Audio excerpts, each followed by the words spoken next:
guys. Welcome back to another episode of Spill the Tea. I'm here with Ralph, Sai, and Megan, and I'm Maylin. Hello.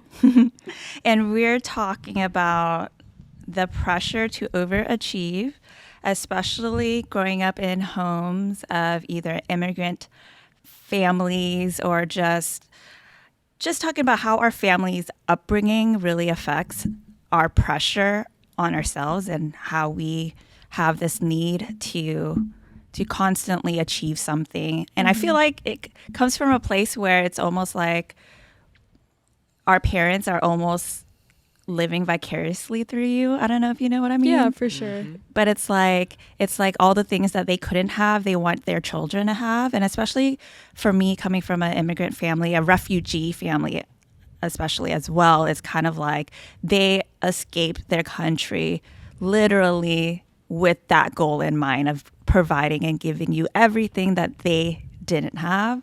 So I know for a fact like that is really important and kind of like my upbringing especially. So how was it like for you guys?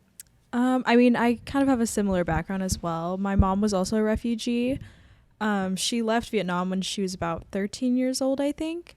So I think a lot of what I do, I keep her in the back of my mind because I sometimes feel a little bit of guilt thinking that like if my life is hard, I'm like, how hard can my life be compared to someone that flees their country and their family with nothing but the clothes on their backs and their experience? How hard can my life really be, and kind of negate my own struggles in comparison to that. And I think just everything that I've done thus far has kind of been just to make my mom proud and like make it seem like what she's done was worth something in a way. Yeah, that's pretty much my experience. I feel like it, like kind of like you were saying, it's like the pressure to make your family proud. Because like my mom's whole side of the family, she like didn't go to they didn't go to college. They didn't have like either the funds or like the ambition, or it just wasn't ever like an option. So like I feel like there's always been a lot of pressure on me, like, oh, like you have to be the first, you're gonna be the first to graduate. Like it's just like the pressure to do good. Like it should, number one, like everything should be like for yourself, but like with that pressure of like your family, you want to make them like proud of who you are, and then there's a pressure to like be successful and like do something with your life. Yeah. But I mean, it's not like a completely bad thing, but it's definitely like you want to like overachieve, and that can kind of tie into like, I don't know, burnout or like things like that. Yeah, sure. it definitely like it can be a good thing, but it can also be like a bad thing where it gets too much, right? Because sometimes it feels like you have the whole pressure, the weight of like your entire family on you. Yeah, because exactly. you know, like you're carrying that whole burden, and that feels like a lot and sometimes too much. And And it might like influence your decisions, like what direction you go in your life. Because maybe, I don't know, like say for example, someone's interest is like art or like the more creative side, but like they want to make their family proud, or like their family comes from like doctors or something. Like I feel like people are persuaded a lot by like their parents and what they feel like their family would want for them versus like what they're actually interested in pursuing. That's totally what I did. Like when I first started college, what I thought I wanted to do wasn't really what I wanted. It was just the perception that this is what I should be doing, what I should be interested in, what will make me the most money, what will make my parents the most proud, instead of prioritizing what makes me happy, what I'm interested in. That was literally not even in the question at that point. And I think I like convinced myself that I was interested in these things, or I really wanted these things, but I think in the end it kind of showed itself to, you know, not be that way. And I realized that even though there is that guilt of wanting to please your parents, it is still your life. And I don't know, you didn't choose the way you were born or who you were born to, and just to make the most of it, because I don't know, no one's going to live your life for you. True. And most of the time our families and and our parents are coming from a good place, right? Mm-hmm. They're coming from a place of care and love, and sometimes they put a lot of that expectations that they have on themselves for you, but sometimes it can get a little too much, right? Because it almost feels like you don't have space for your own wants and needs. Yeah. Sometimes because you're so focused on trying to please or make your parents proud and make your family proud that you get used to doing that, doing things for them, that it's hard to rewind and like take a moment to think about like, hey, what is it that you want to do though? Yeah. Like, is this what you really want to do? I think it also comes from a place of a little bit of miscommunication, because a lot of times parents are coming from a good place. They just can't express it maybe in the best way. And something that I've really learned after, growing up and looking at things objectively is maybe they just weren't meeting my love languages correctly, or we just weren't meshing in the same ways. Like, I don't know, my mom isn't a very like physically affectionate person. She's not very good at, I don't know, words of affirmation, that kind of thing. And I feel like that's important for me to feel validated, but they do show their love and affection in other ways. Like, I don't know, it's kind of a common thing with Asian families, but my mom loves to like cut up fruits and bring it to me while I'm studying, or offer to do my laundry for me because she knows I have a lot on my plate. Things like that is how they express their support and love. And I used to really resent that and think, oh, why aren't they giving me this, this, and this? But then older me is like, oh, they're giving you as like what they know pretty much. As and best as they can. Yeah. And especially since my mom was a refugee and she left literally at 13 years old, like she didn't get the same experiences as I did. And I don't know if they're able to express what my wants are based on the fact that they weren't able to receive that from their parents. So they don't really have the same idea of what love is, because very, very different generation. Food is same for my Food family. is a love language. Yeah, food itself is a love language, and especially in Asian cultures, I feel like, because it's a huge part of their culture, like just like waking up, cooking, making meals together, having meals together. I mean, growing up, my parents always had us eat meals together, and I like growing up and kind of looking back at it now, I could see why it was so important, because I visited Cambodia and how they had meals together and what their like daily life looked like was surrounded by the food culture. Like that was such an integral part of the culture itself, was the food and the meals, the food vendors having breakfast together.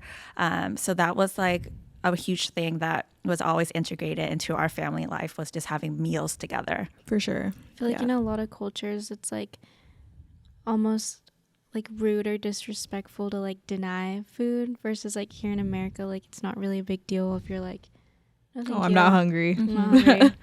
Versus like, I don't know, like if my mom's asking me like if I want to try something she made, like I'm never gonna say no. Like, oh yeah.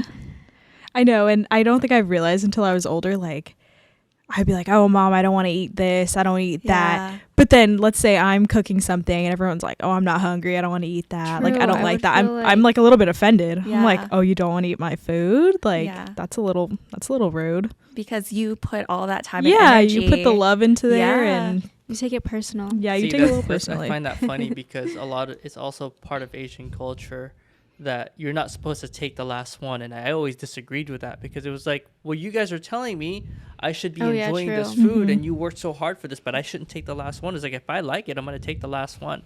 So that's why true. it's kind of interesting, like nobody takes the last. I never understood like why that's rude, but I feel like it's just so like It's I don't ingrained know. in us. Yeah, it's ingrained. ingrained to not take the last thing. I take the last one. Like I don't like, That's I that's take probably something that's stuck with me the most That's from you, good. Ralph. Like, every time I think of that or see the last piece of something, I'm like, well, Ralph would want me to eat this. Yes, Yeah. I do. I want you to have it. Like, You've Yeah. told us that before. Yeah. So I love that you guys are so compassionate about this, because I tend to go the other route, right?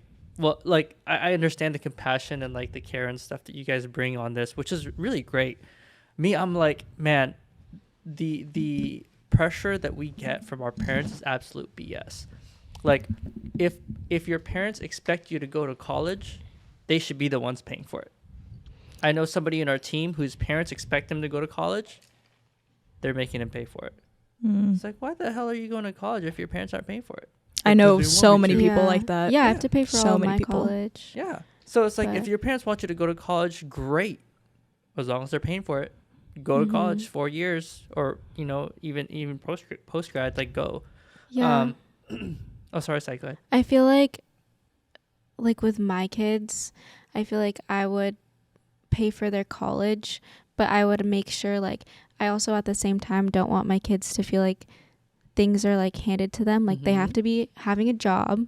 They have to be like self-sufficient, like doing their own thing. They can't just be sitting around and only, I know it's important to focus on school, but like, I feel like it's also important to learn how to like juggle different things. For sure. And like, you need to like, I know people our age that like have never had a job It's crazy, and right? don't work. And I'm like, That's insane to me. that is gonna, like, when you don't have mom or dad to hold your hand, like it's gonna really suck for you. Period. No, I totally feel that, because my dad does pay for my college and he's paid for it all 4 years of college. But at the same time, I've gone to school full time. I've worked pretty much full time the entire time. And it's a lot to juggle sometimes, but at the same time, I can't even complain, because I don't want to rely on my parents for those things. I don't want to ask them for like extra things. And I like being able to support myself and like feel independent in that way, even if they are paying for my college. And kind of like what you said, Ralph, like they did want me to go to college, and thus they are paying for my college. So I do feel better about that. But I think it also comes down to if that's the path that you want to go down. Even if your parents are offering to pay for your college, that's one thing and you don't want to go. But if they want you to go and you don't want to go and they're not going to pay for you to go, then I feel like that's a completely different ballpark, because what's the point at that point? If they want you to go and you don't want to go, it's going to be the best 4 years vacation of your life. Yeah. Like, go have fun. Go make friends. Go make connections. Because half of college is that networking, right? Like, half of college is networking. Half of it is reading stuff, doing, like, learning. Like, honestly, like, go enjoy college. Have fun. Make new friends. Get new experiences. And here's the thing too, like, about the whole Asian culture, like when parents kind of expect things of you, I think it's absolutely toxic, because like and this is a lot, I know this is a lot of Asian culture, they want to have the nicest things because they want to show it off. Look how good my son is. Look how good my daughter is. Look at the nice car that we have. Look at the nice house we have. I think it's absolute BS, because now it's like, it's teaching us, this is where we get screwed, and this is where it's really important for us to like realize this. It's teaching us that we need the validation of other people to feel good about ourselves. 100%.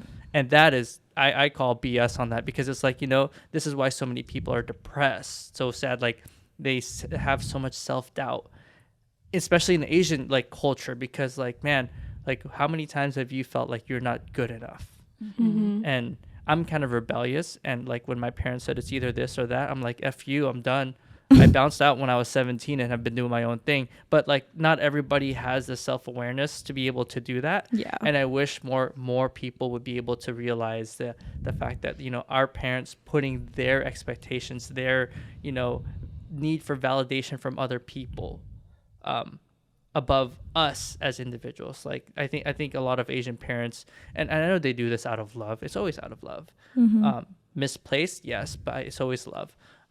They want us to do well, because they want to be able to say, look at my daughter, look at my son, to everybody else, instead of just like letting you know, hey, I'm really proud of you, good job. Like, that's what I was saying as well. Like, their love languages don't correspond to ours, and it's just because of their upbringing, and it's also like a cycle that doesn't end, because their parents are probably doing the same things to them, that they need to achieve all this and that, and so they're trained to think, oh, my kids need to be doing the same things.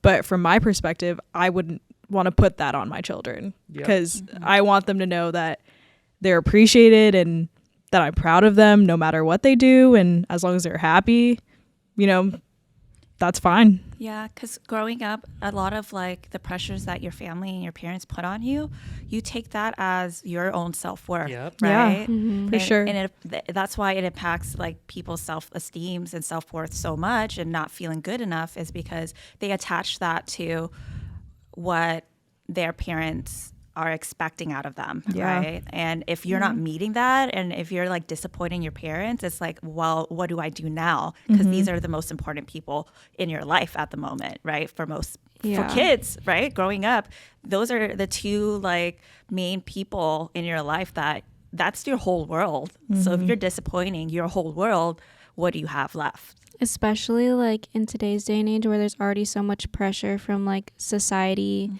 and like you struggle with like self-worth because of like just like social trends and like people that are like friends that are mean or like just like anything, and then you go home and then you're a disappointment at home too. Like it's just like, where do you like, you have to, if you're not like invested and confident in yourself or like secure with yourself, like that's like really gonna suck if there's no one to like believe in you. Or And it teaches you to hyper focus on the things you're not good at. Because I remember when I was a kid, okay, we moved from the Philippines when I was like 7 or 8, and English was my second language. So I had a thick Filipino accent, and I hardly could speak any English. I got a D in English in grade school, and I got my butt whooped. And it's like, I don't know the language. So now I like super focus on getting better at English, but I was naturally better at math and science. But instead of focusing on what I was good at, they made me focus on the things I sucked at. And even now, my English isn't that great. Like nouns, pronouns, adjectives. I don't know. it's pretty good to me. Yeah, I think it's great.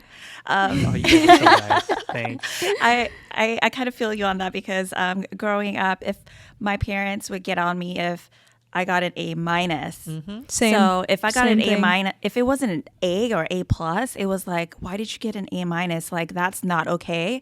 And that teaches you, I think, like you internalize it, and you think that, okay, I am not good enough, even though I'm doing good. It is not good enough. For sure. So it like trains you to feel like you're never gonna be good enough, even though you are doing great. Oh, seriously. You're doing great. You're getting good grades. You're checking off all the boxes in life, whatever. But then you're in the back of your head, at the back of your mind, it's still like, oh, it's not good enough. Yeah. It's not good enough. There's No. always more. Seriously, even when I would get A's, if it was like a lower end of the scale A, just barely enough for an A, that was an issue. Yeah. Like, yeah. why is it not a high A? Why is it not 100%? Why is it 93%? You got an Yeah. A. Why is this not an A plus? Yeah. Yeah. And then Seriously. like on top of that, the school system is already kind of like, it just sucks because you can do good on 10 assignments and then you do bad on one assignment and then it brings you down to that low Oh, yeah, A. you're screwed. So it's like, okay, you mess up on one little thing and then your grade tanks, and then you do 5 perfect things and it goes up 1% or 2. That's like, college in a nutshell. yeah, it's right really there. hard. Like it just, And then it teaches crazy. you that it's not okay to make a mistake because Yeah. you get in trouble for it. Yeah. Right. So then it just creates all has this deeper whole meaning. Yeah. It Yeah. creates this whole loop of like negative feedback. It's just One of my best teachers was my physics teacher in high school. He never gave us an answer. Whenever we asked a question, he'd always answer with a question. Where can you find that? Oh, okay, go look for it. At the end of the year, he's like, I'm not giving you a grade.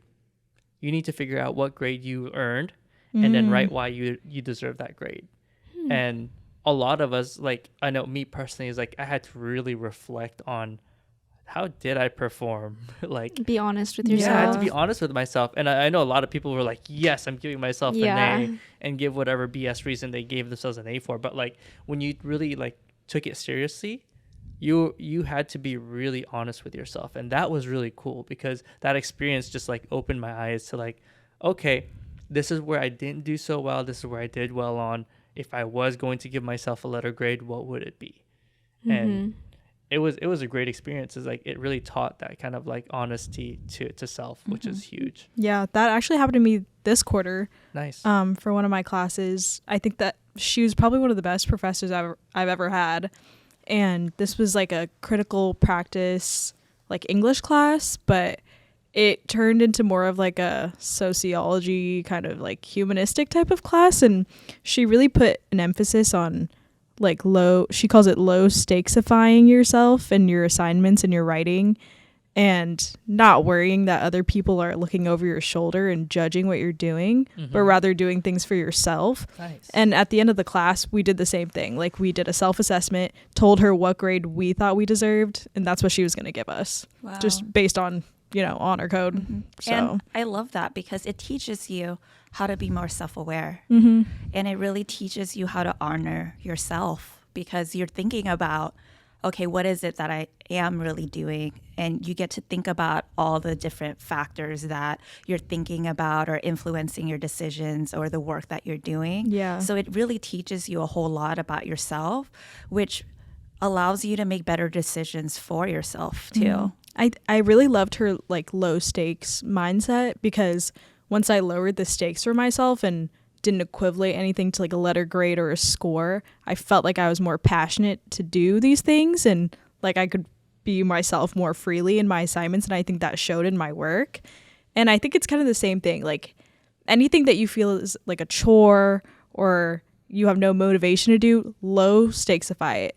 Going to the gym shouldn't be a chore. Just go for fun. Just think of it as something fun. Show up for 10 minutes even. Like just really lower the stakes on that and don't put as much pressure on yourself, and eventually you'll start to enjoy it when you start to not resent doing something, you know? I like that a lot. All about perspective. Yeah. It is.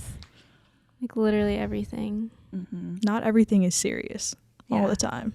And then I know we talked about like how we receive all this pressure from like our families, our parents and things like that. But that's not to say that that's where you should be putting blame. Yeah, Like no. it's not about pointing the finger at anyone or anything. It's more about accepting where these thoughts are coming from, where these pressures are coming from, and then making the decision on what you want to do moving forward, knowing that. Yeah, I think I've really had to learn that and learn empathy as I've gotten older, and just really looking back at why were they doing these things? What place were they coming from? And yes, like, do I want to hold resentment towards that, or can I learn from that and not repeat these mistakes for my own kids, or, go a little easier on myself? So, yeah. Because it's Just a all learning out of love. process. It comes from love. Yeah, It's of course. It's just how they express it. It's how they know to express it. Yeah. So yeah, not holding them at fault, but holding ourselves like accountable. And accountable doesn't mean we hold ourselves at fault to that either. It's that we give ourselves the power to change it. Yeah. So, and that's the most important thing, I think, is we have the power to change and adapt to what we come to know. Exactly.